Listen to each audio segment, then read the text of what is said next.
નાગરિક બેંકની ચૂંટણી ભલે ગણેશ જેલમાંથી લડ્યો હોય, પરંતુ ગણેશનું લોન્ચિંગ બાકી.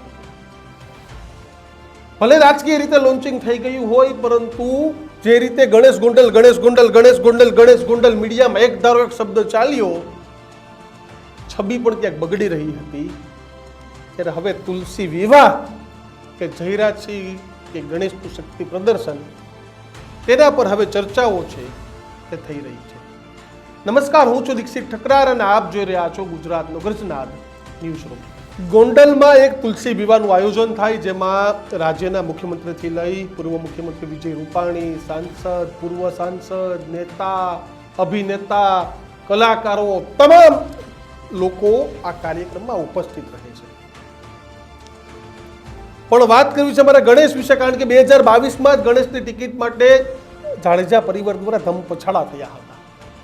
પરંતુ કોંગ્રેસે જન્મ તારીખના દાખલાવાળી વાત લઈ આવી હતી ને ઉંમર પૂરી નથી થઈ ને કોર્ટમાં જવાનો આ તે ડર હતો, તેના કારણે ગણેશને તો ટિકિટ ન મળી. પણ ભાજપે જયરાજસિંહના પરિવારને ટિકિટ આપી, ફરીથી ગણેશના માતૃશ્રી ગીતાબાને ટિકિટ આપવામાં આવી. ગીતાબા ધારાસભ્ય પણ બન્યા, પરંતુ હવે 27 માટેનો, કારણ કે રાજકોટ જિલ્લા ભાજપના પ્રમુખ અને જયરાજસિંહના ખાસ ગણાતા અલ્પેશ ઢોલરિયા વારંવાર કહેતા આવ્યા છે કે હવે શું 2027માં ગણેશ ધારાસભ્ય.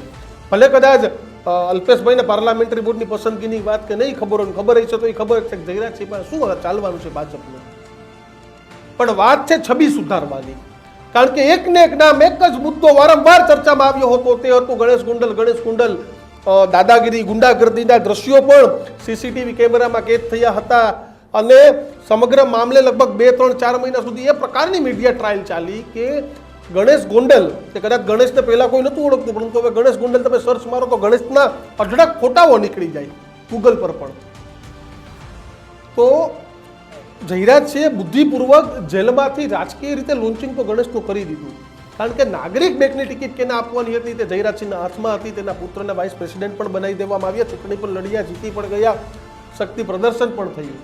પરંતુ ગણેશ જે દિવસે જેલની બહાર આવ્યા તે રીતે કોઈ મોટું શક્તિ પ્રદર્શન નહીં, ઘર મેળે સમર્થકો આવ્યા, ફટાકડા ફોડી ઉજવણી કરી અને ગણેશ ફક્ત સામાજિક ફરીથી લાઈફ જીવતો થઈ ગયો.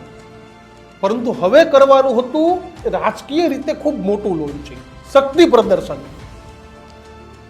તુલસી વિવાહનો ધાર્મિક કાર્યક્રમ હતો, તમે અને સામાન્ય જનતા આ જ રીતે જોઈ રહી છે ને, હું પણ આ જ રીતે જોઈ રહ્યો છું કે દેવ દિવાળીના દિવસે ગુજરાત નહીં પરંતુ દેશભરમાં તુલસી વિવાહની પરંપરા રહેલી છે. પણ આ તુલસી વિવાહના દ્રશ્યોમાં દિગ્ગજ રાજકીય નેતાઓ પહોંચે છે.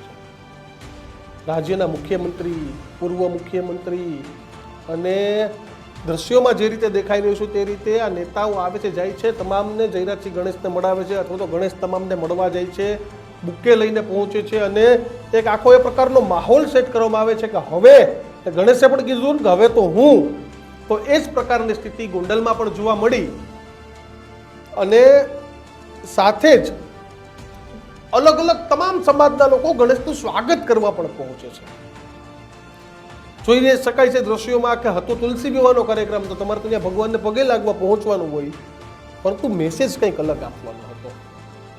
સીધી ભાષામાં કહું ને તો મેસેજ અનિરુદ્ધસિંહ રીબડાને આપવાનો હતો કે ભાઈ તમારે હવે અમારા ખરાબ દિવસો પૂરા થયા અને તમારા કદાચ ખરાબ દિવસો ચાલુ થાય તો નવાય નહીં, કારણ કે જેલમાં જવાની વાત, અરજીઓ, પુપર સોરઠિયાનો પરિવાર, તમામ મુદ્દાઓ હવે આવી ગયા છે. અને આ બાજુ સારો સમય, જયરાજસિંહના કહેવા મુજબ સારો સમય છે તે હવે શરૂ થઈ ગયો છે, કારણ કે જેલમાં જવાથી વાત, ખરાબ દિવસો પૂરા, નાગરિક બેંકની ચૂંટણી, તેમાં જીત, વાઇસ પ્રેસિડેન્ટ, અને હવે જયરાજસિંહના દરબારમાં તમામ દિગ્ગજ નેતાઓની હાજરીને આ તમામની વચ્ચે ગણેશનું લોન્ચિંગ. સામાન્ય રીતે 2027ની ચૂંટણી છે, તેને વાર છે, પરંતુ તે પહેલા ધીરે ધીરે લોન્ચિંગ, તમામ નેતાઓના આંખમાં ગણેશને કઈ રીતે લઈ આવો, ગણેશની છબી ફરીથી કઈ રીતે સુધારવી, તેનો જ પ્રયત્ન. એટલે તુલસી વિવાહનો કાર્યક્રમ હતો, પરંતુ તુલસી વિવાહમાં જે પ્રકારે ગણેશનું લોન્ચિંગ કરવાનો જયરાજસિંહનો કાર્યક્રમ હતો, કારણ કે તમામ મોટા નેતાઓ અને ડાયરામાં પણ જે કલાકારો આવ્યા હતા તેને પણ જયરાજસિંહ અને ગણેશના ગુણગાન ગાયા અને ગાવા પણ જોઈએ. કોઈમાં હું કંઈ ખોટી વાત નથી કરતો, જેના પરિવારનો હોય કોઈ સારું કાર્ય કરતું હોય તો કરવું જોઈએ, પરંતુ આફ્ટર ઓલ આ ગણેશનું સોફ્ટ લોન્ચિંગ હતું કે ભાઈ હવે 2027માં ગણેશ.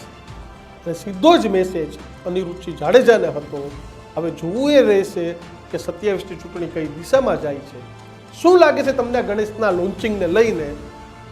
ખરેખર 27માં ટિકિટ મળવી જોઈએ કે ન મળવી જોઈએ? તમને શું લાગે છે? તમે તમારો અભિપ્રાય કોમેન્ટ બોક્સમાં આપી શકો છો. અને બધું આવા જ વિડીયો જોવા માટે જોતા રહો ન્યૂઝ રૂમ ગુજરાતનો ગજનાદ.